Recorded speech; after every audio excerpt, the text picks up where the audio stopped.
Hello friends, welcome back to our channel Brishti's kitchen. Brishti's কিচেনে সবাইকে জানাই সুস্বাগতম। আমরা সবাই ভালো আছি।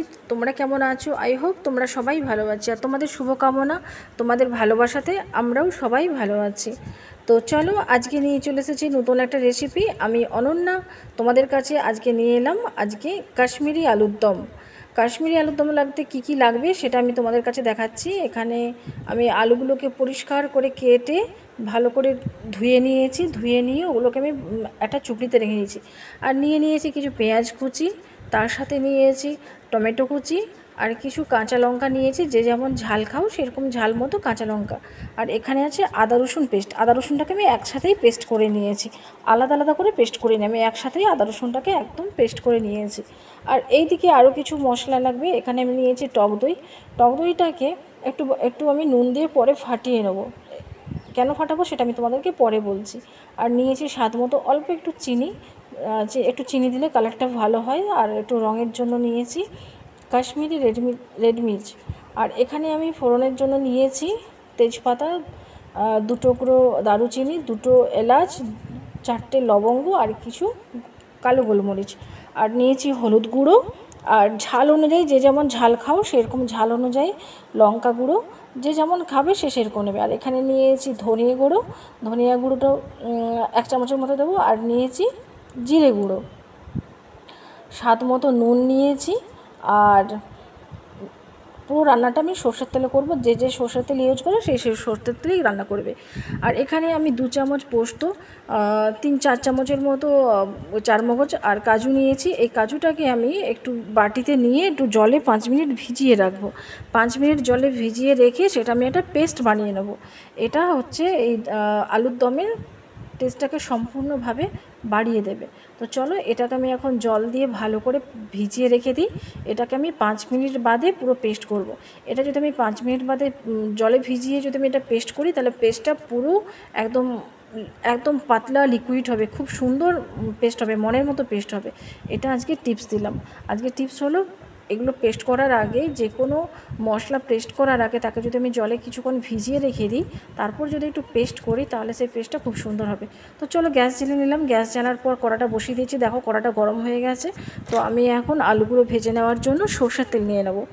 সর্ষের তেলটা গরম হতে থাক। গরম হয়ে গেলে তারপর আমি আলুগুলো দিয়ে একটু ভালো করে ভাজতে শুরু করব। তার আগে আমি বলে দিই, যারা আমার ভিডিওগুলো দেখছো, যেখান থেকে দেখছো, যেসব বন্ধুরা দেখছো, যেসব বন্ধুরা আমার চ্যানেলটা ভিজিট করতে এসেছো, তাদের সবাইকে আমি জানাই অনেক অনেক অনেক ভালোবাসা। প্লিজ তোমরা আমার চ্যানেলটাকে সাবস্ক্রাইব করে আমার পাশে থেকো।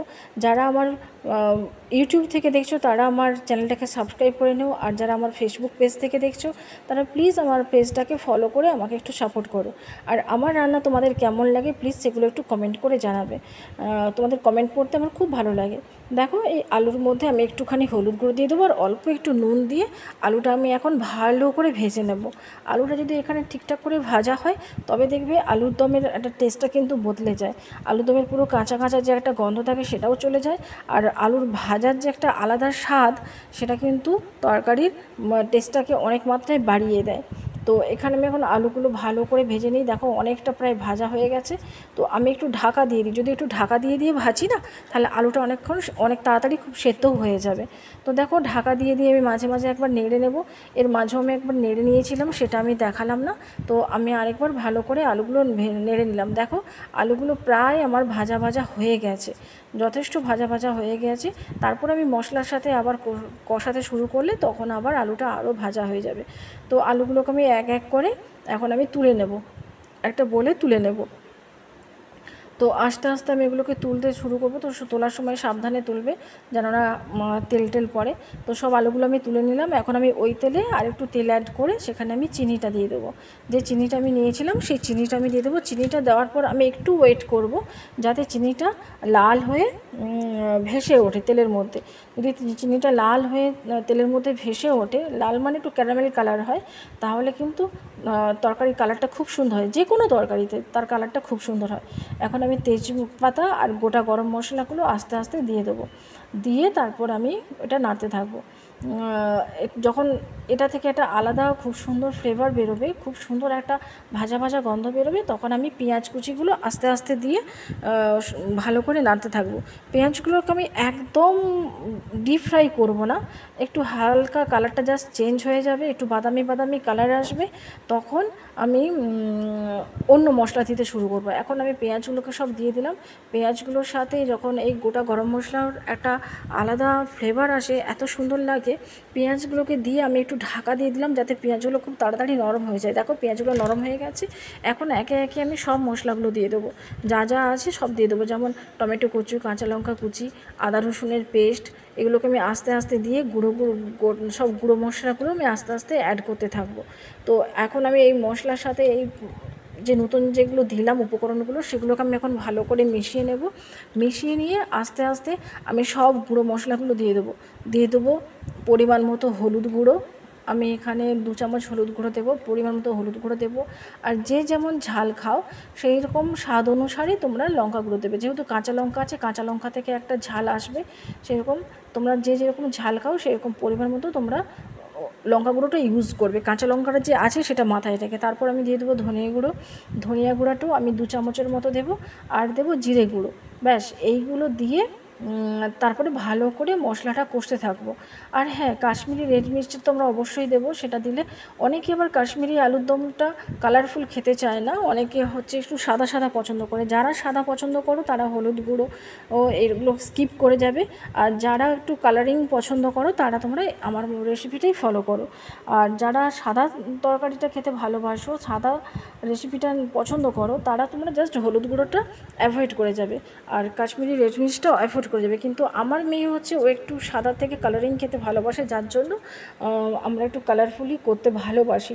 তো চলো এগুলো নিয়ে একটু অল্প জল দিয়ে মশলার সাথে এই গুঁড়ো মশলাটা পুরোটা মিশিয়ে আমরা ভালো করে কষতে থাকবো, যতক্ষণ না মশলা থেকে একটা তেল ছেড়ে আসে। তো ভালো করে আমরা কষতে থাকবো, টমেটোগুলোও একটু যেন গলে যায়, টমেটো গোটা গোটা থাকলে ভালো লাগে না। দেখো মশলাটা প্রায় আমার গলে গিয়েছে। এখন যে টক দইটা নিয়েছিলাম, সেই টক দইটাতে আমি অল্প একটু নুন দিয়ে ভালো করে ফেটিয়ে নেবো।